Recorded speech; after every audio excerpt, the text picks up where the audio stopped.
Learn, speak, listen. Welcome to Emily's English Podcast. Welcome back to Bedtime Podcast for English Learners.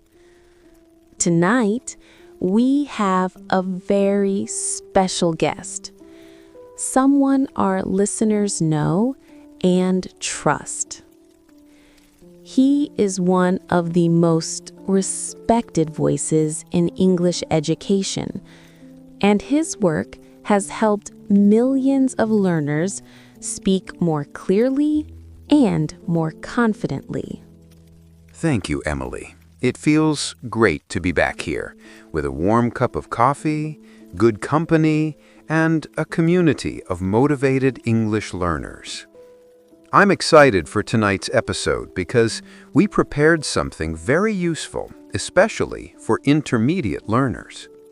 Yes, and for those watching us on video, you can probably see Dr. Miles holding his famous giant coffee mug. It's becoming a tradition on this podcast.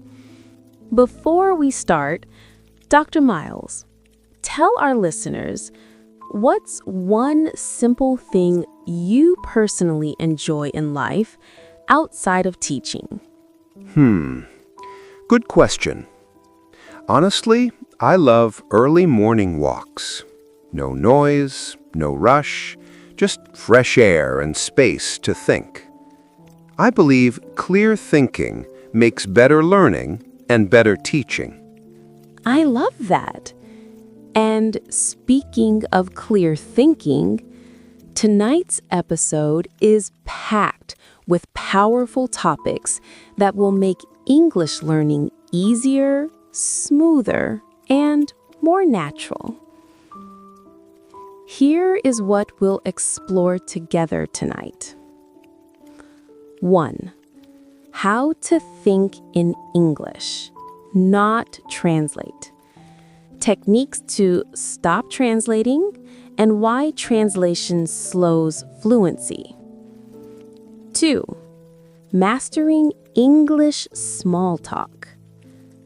Natural phrases and mistakes intermediate learners must avoid. 3.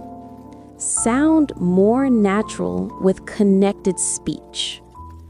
Linking, reductions, and how natives actually pronounce wanna, gonna, kinda. 4. Vocabulary you need for everyday life. 20 useful intermediate words plus the context circles memory trick. 5. Grammar that actually matters. The 5 grammar rules worth focusing on and what you can safely ignore. 6. How to understand native speakers. Why natives speak fast and how to train your listening like a muscle. 7. Building confidence while speaking. The psychology of language fear and Dr. Miles' 90-second speaking workout. 8. English idioms you will actually use. 10 real idioms with simple stories and how to avoid using them incorrectly. 9. How to improve your English by yourself. Smart routines, tools, apps, and daily habits that really work. 10. Fixing the most common intermediate mistakes. Pronunciation, grammar traps, and vocabulary confusion like say, tell, and speak, talk. If you stay with us until the end, I promise you will walk away with new skills, new confidence, and a clearer path for your English journey. These 10 topics are the exact areas where most intermediate learners struggle, but tonight we are going to make them simple, practical, and enjoyable. So, relax. Grab your coffee or tea and enjoy learning with us. This episode will help you grow, step by step, with every minute you listen. Let's begin.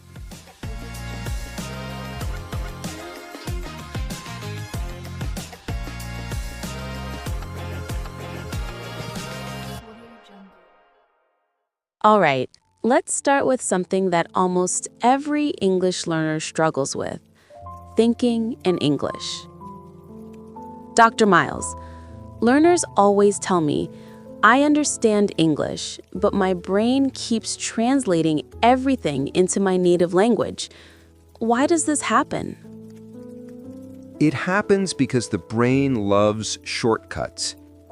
When you're learning a new language, your brain uses your first language as a bridge. But that bridge becomes a traffic jam. Translation slows your fluency, your speaking, and even your listening. So, what's the first step to breaking the translation habit? Step 1 is simple but powerful. Replace translation with association. When you hear the word apple, don't think of the word in your language. Think of the fruit itself, the color, the taste, the shape. This builds direct English connections in the brain. So basically, instead of translating the word, you connect it to the meaning. Exactly. That's how native speakers think. They don't translate table into another language. They just see a table in their mind. Intermediate learners need to train this habit. What should learners do if they catch themselves translating? Take a short pause, around 5 seconds, and try to explain the idea using simple English. For example, instead of thinking, it means كذا في لغتي, say something like, it is something you use to, or it is a feeling of. This rewires your brain to explain ideas in English instead of depending on your first language. I like that. And it also removes pressure. You don't need perfect grammar, just the ability to describe ideas. Absolutely. Another powerful method is creating what I call English bubbles. Choose moments in your day where you allow only English in your mind. For example, when you enter your kitchen, you name everything in English. Or when you walk outside, you describe the weather in English. Simple, short, and extremely effective. It's like creating little English moments in normal daily life. Exactly. These small habits help you switch languages faster, and they train your brain to stay in English mode. And what about speaking? Many learners say they feel stuck or scared to speak. One rule helps with that. Speak early, speak ugly. It means don't wait for perfect sentences. Start speaking even if the grammar is messy, even if you need time to find words. Fluency is messy at first. That's normal. But messy practice becomes smooth practice. I love that message.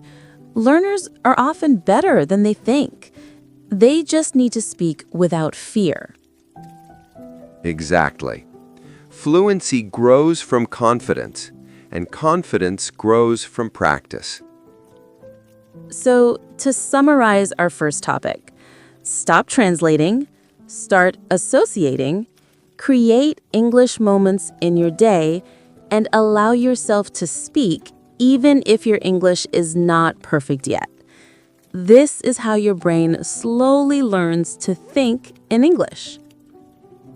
And if you stay with us in the next parts, we'll give you even more tools to make English feel natural, comfortable, and truly part of your daily life.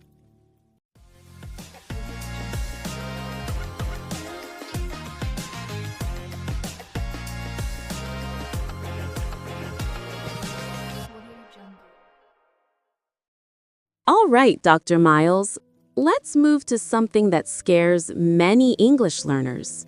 Small talk. Those simple conversations that somehow feel not simple at all. Why do so many learners struggle with it? Because small talk is not about deep thinking. It's about quick, natural reactions. And when learners panic, they start searching for the perfect sentence. But small talk is not perfection, it's connection. Connection over perfection. I like that. So let's start simple. What should an intermediate learner say when someone asks, "How are you?" Please don't answer with, "I am fine, thank you, and you?" That phrase is taught in textbooks, but no native speaker talks like that. Try something natural like, "I'm doing pretty well," or "Not bad, just a bit tired today," or "Good, it's been a busy day." I love these because they open the door for more conversation. Exactly. Small talk is about giving the other person something to respond to. One short detail is enough. And what about asking questions? Many learners feel shy to ask anything. The trick is to recycle easy questions. You don't need complicated grammar. You just need curiosity.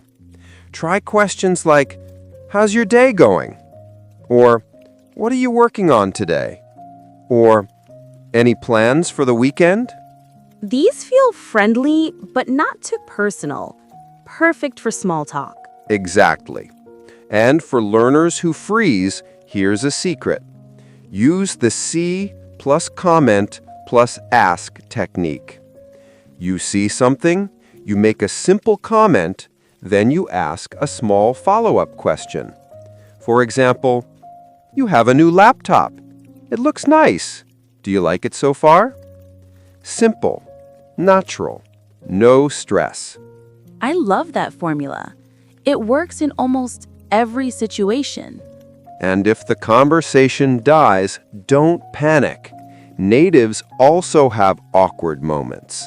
Just switch to a safe topic.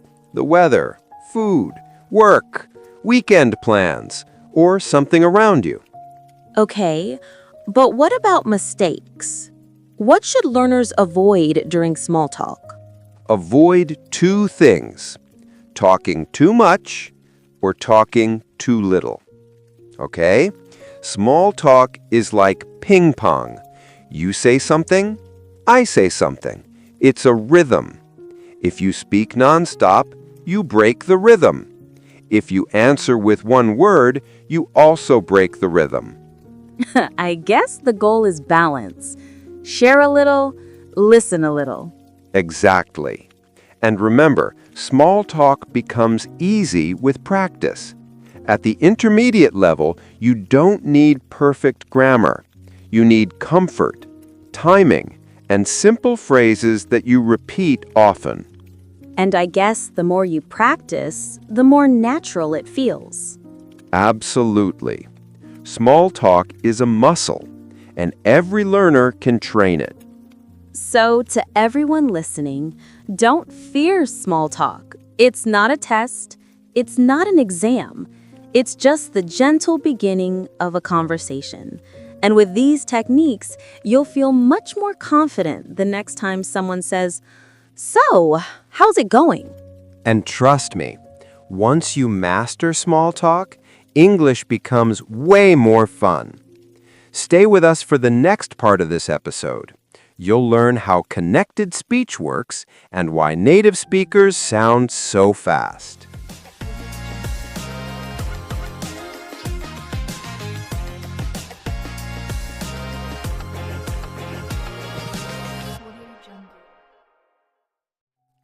right, Dr. Miles.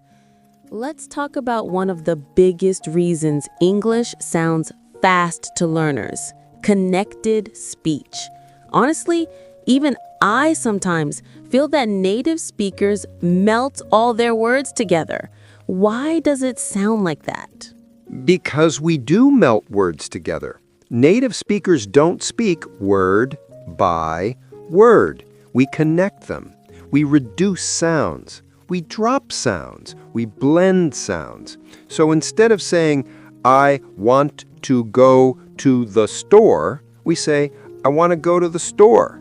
Yeah, and for learners, it feels like, what language is that? Exactly. But here's the good news. Connected speech is actually simple once you understand the patterns. Let's start with the most common one, reductions. Ah, yes, the famous gonna, wanna, gotta. Right. Intermediate learners hear these all the time, but they don't know how to use them. So let's break them down slowly. Want to becomes wanna. Going to becomes gonna. Got to becomes gotta. Have to becomes have to. Kind of becomes kinda. Out of becomes oughta. These reductions are not slang. They're everyday spoken English. So if I say, I want to learn English, it's totally normal? Absolutely. And it sounds more natural. Learners who avoid reductions sound a bit stiff, like they're reading from a textbook. Reductions give you rhythm. What about linking? That's another thing people struggle with. Yes, linking is when the last sound of one word connects to the first sound of the next word. For example, turn it off becomes turn it off. Or look at it becomes look at it. It feels strange, but that's exactly how natives speak. So the problem isn't speed, it's the connection. Exactly. Natives aren't speaking fast. They're speaking smooth, like one long piece of sound instead of many short pieces. Can learners practice this at home? Of course. Here's a simple exercise. Choose one sentence, read it word by word, then slowly link the words together, then say it naturally. For example, step 1, I want to eat something. Step 2, I want to eat something. Step 3, I want to eat something. Practice this every day for just 1 minute. Your speaking will change very quickly. I love how tiny changes can make a huge difference. Connected speech makes you sound more natural, more confident, and honestly, more fluent. Exactly.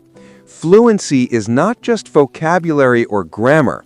It's flow, and connected speech gives you that flow. So, to everyone listening, don't be afraid to use gonna, wanna, kinda, oughta. They're part of real English. Practice connecting your words, and you'll finally understand native speakers better and sound more like them too. All right, let's take all this new confidence and move into something fun. Vocabulary. Not boring lists, but real everyday words you need. Stay with us.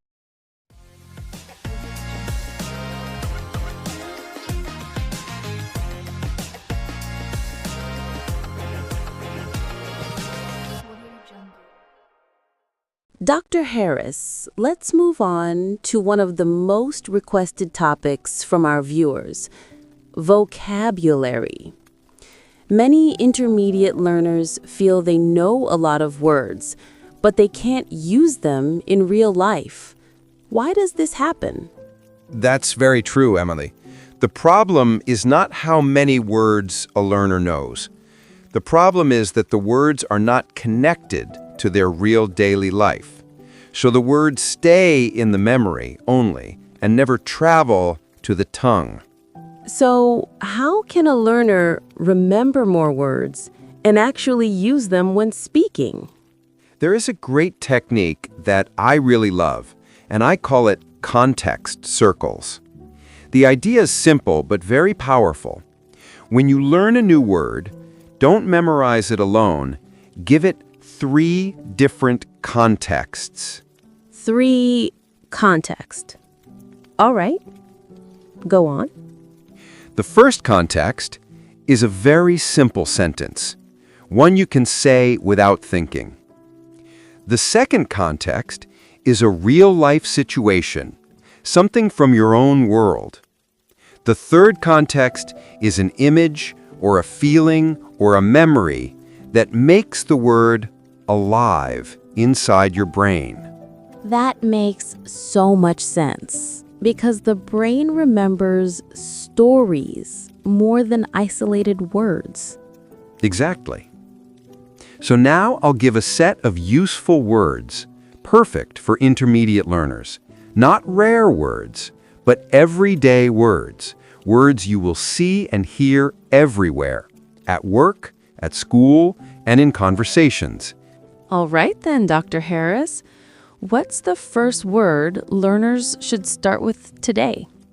A very useful one is to manage.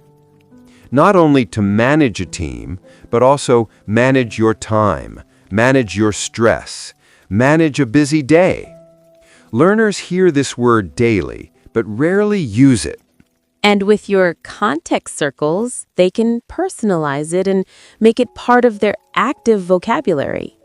Exactly. Once a learner connects vocabulary to real life, the words stop being English and start becoming part of their English. Beautifully said. All right. Shall we continue with the next topic? Let's keep going.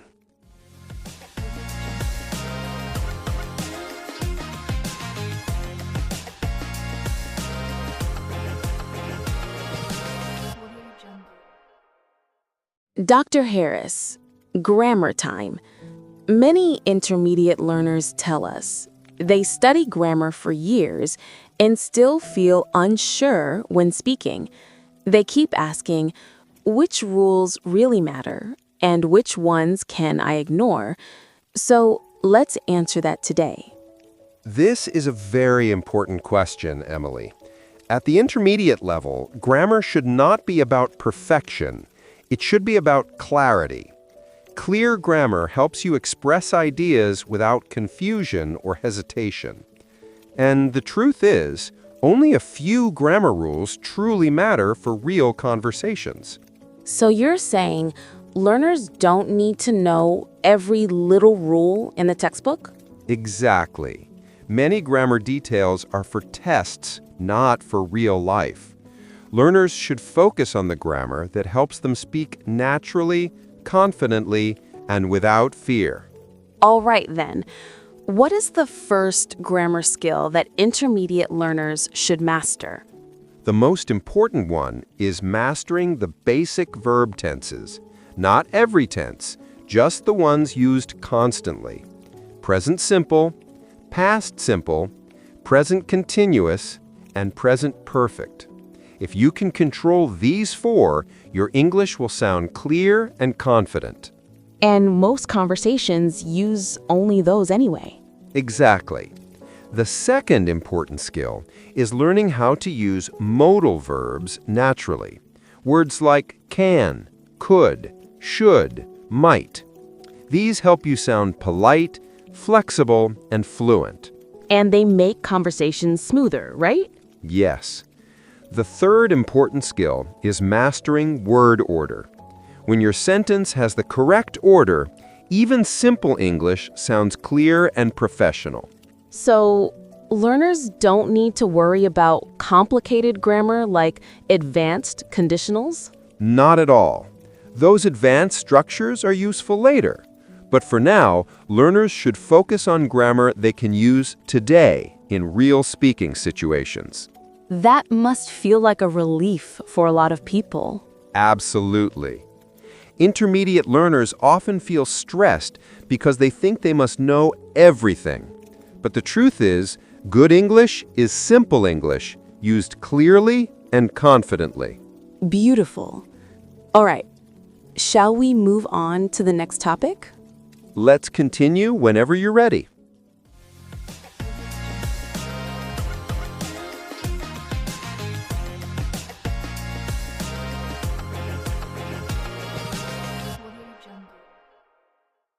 Dr. Harris, this next topic is a big one.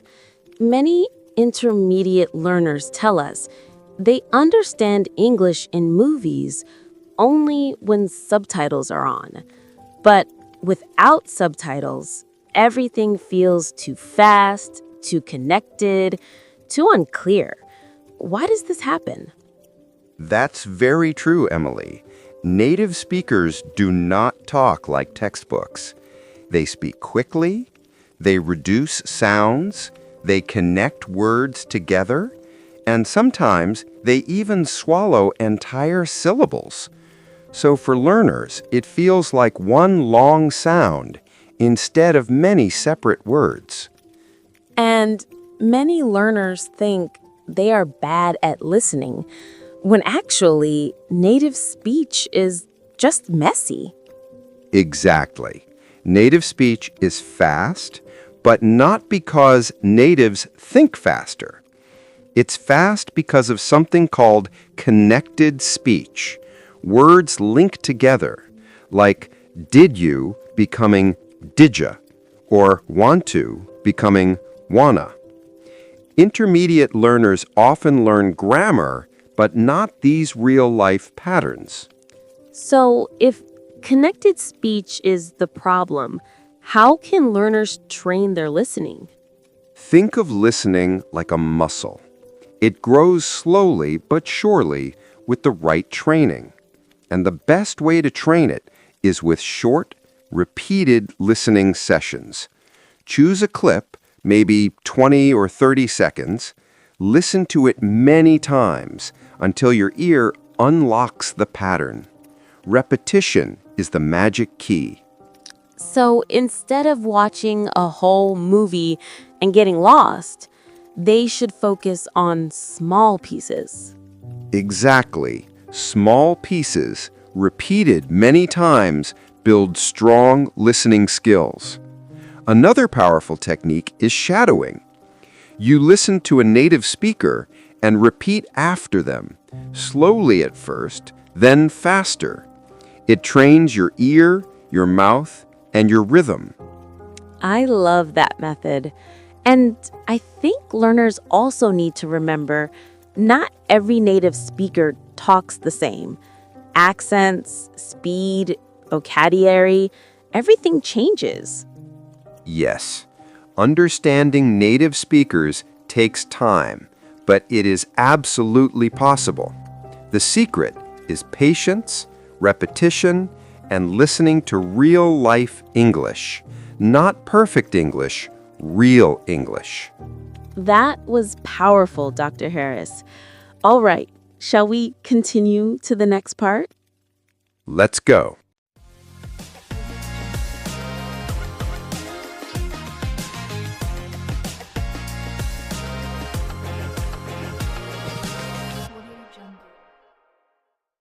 All right, let's move to a topic that every English learner struggles with: confidence.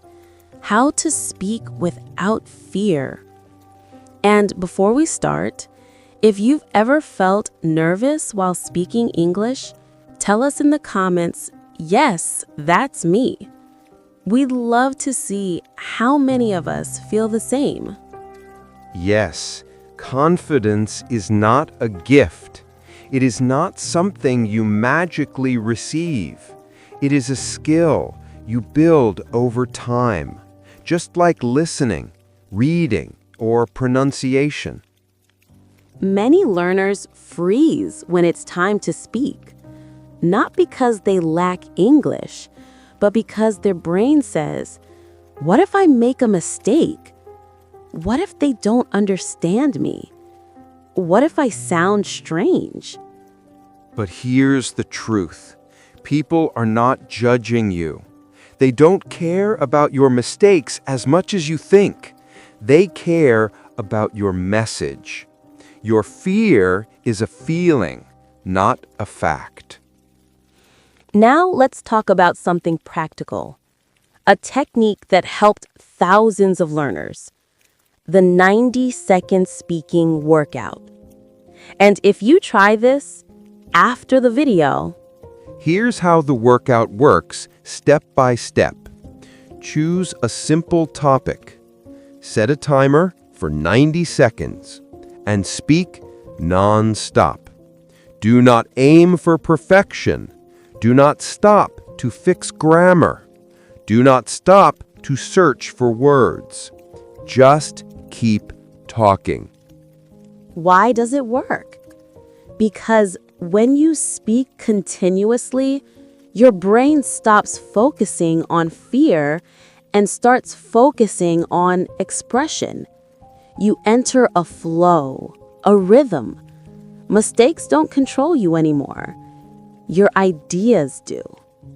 If you do this every day, even for 1 week, you will notice a change. Your sentences flow easier. Your voice becomes stronger. Your hesitation decreases. Confidence grows, quietly but powerfully. So here's our challenge. Try the 90-second speaking workout today, right after this episode. Then come back and tell us in the comments, how did it feel? Your experience might inspire someone else watching. Remember, confidence is not built by waiting, not by planning, but by speaking. Every time you speak, you improve. Every mistake is a small teacher, and every small step leads you closer to fluency. You've got this. We believe in you. Now, let's move to the next topic.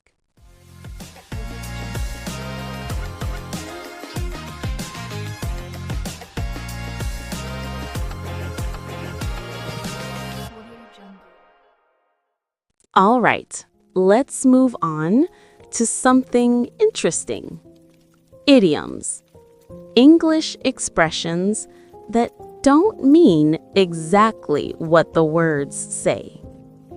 Idioms are powerful because they make your English sound natural. But many learners use unusual idioms that native speakers almost never say. Today, we're focusing on idioms that you can use confidently. Right.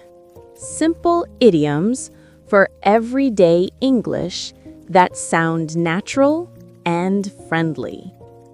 Let's begin with some essential ones. Break the ice. To make people feel comfortable when a conversation begins. A piece of cake. Something very easy, simple, not a challenge. Under the weather. Feeling a little sick or not at your best. Hit the books. To study, seriously, with strong focus. Keep an eye on something. To watch something carefully, to make sure everything is fine. These idioms are common in everyday conversation. They're simple and safe to use for intermediate learners. A small warning. Idioms should be used naturally. Not too many, not too quickly. One idiom used at the right moment is perfect. Exactly. Overusing idioms makes speech sound unnatural, but using one when it fits improves fluency smoothly. If you want to practice, choose 2 idioms and use them today. Practice them in real communication or in a short message. Small steps lead to confident English. All right, let's continue to the next topic.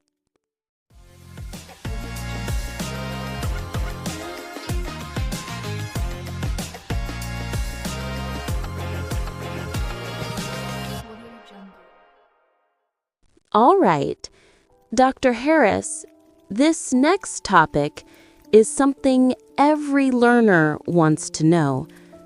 How can someone improve their English alone? No teacher, no partner, no class. Is it really possible? Yes, absolutely. In fact, many intermediate learners grow faster when they study alone because they can choose their own pace and their own interests. The key is to build a smart routine. A routine, like a daily habit. Exactly. A routine that trains listening, speaking, vocabulary, and grammar, but in a simple way. Let's break it down slowly. First, listening. Choose something you enjoy, a podcast, a YouTube channel, or an audiobook. Listen every day. Even 10 minutes is enough. Your brain needs constant English sound. Second, speaking. Talking to yourself is completely fine. Describe your day, your plans, or what you're cooking. When you speak, you activate a different part of your brain, and fluency grows. Third, vocabulary. Don't memorize long lists. Instead, learn words in context.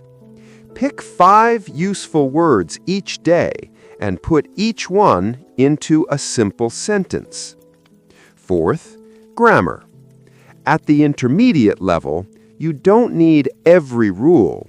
Just focus on the mistakes you personally make.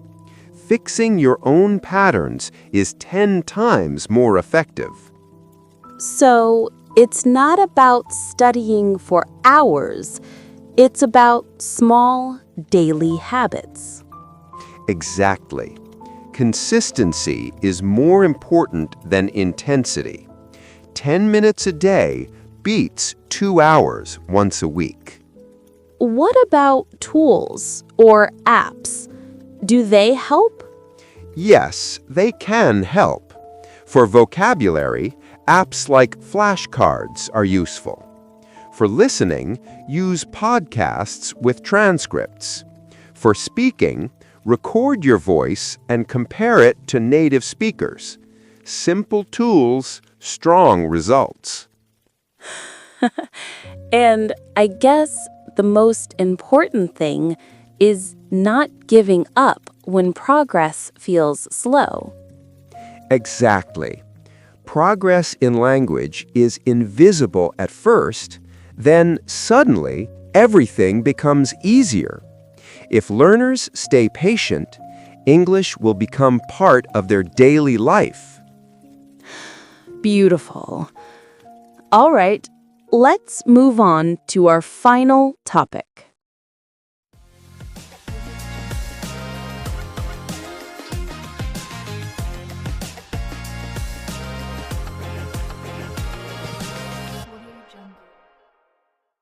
All right, Dr. Harris, here we are, the final part of today's episode.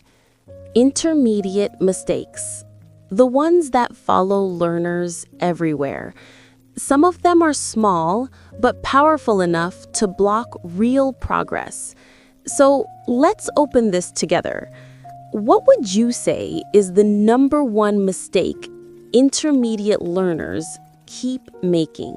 The biggest one is thinking that small mistakes are a big problem. Learners get stressed, embarrassed, or silent just because they say one wrong word. But mistakes are proof of progress. If you never make them, you are not learning. So the mistake is believing mistakes are a mistake. Exactly. It creates fear, and fear blocks fluency. Another big issue is pronunciation. Not the accent. Accents are beautiful, but confusing similar sounds, like ship and sheep, or fit and feet, or forgetting to pronounce the ending sounds, like worked, played, stopped. Right.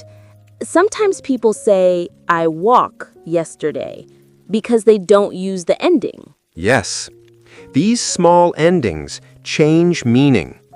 They show time, they show structure. And many learners also confuse vocabulary pairs like say versus tell, or speak versus talk, or watch versus look. And I've seen learners panic when choosing between them. The solution is simple. Learn the difference with short examples and practice them in real sentences. Another common mistake is overusing basic words like very, really, good, bad. Intermediate learners should start exploring stronger vocabulary, but naturally, without forcing it. So not very, very, very good, but something like excellent? Exactly. Small upgrades create big improvements. And finally, the last classic mistake is fearing native speakers.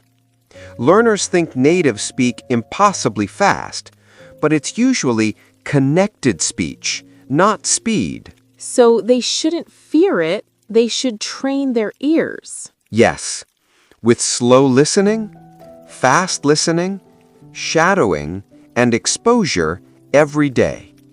Beautiful. All right, Dr. Harris, I think it's time for us to wrap up this episode. Dr. Harris, thank you so much for spending this time with us today. 10 full topics, a complete English journey, from thinking in English to pronunciation to confidence to the mistakes learners can finally leave behind. It was a pleasure, truly. Your questions guide learners perfectly. And every listener today took a real step toward fluency. To everyone listening, we're proud of you. If you stayed with us until the end, you are exactly the kind of learner who succeeds. Keep practicing slowly, keep listening, keep speaking, and trust yourself even on the hard days. English grows with consistency, not perfection. One step a day is more than enough. Thank you again, Dr. Harris, and thank you to all our amazing listeners. We'll see you in the next episode for a new journey, a new adventure, and more English spoken slowly. See you soon. Good night, everyone.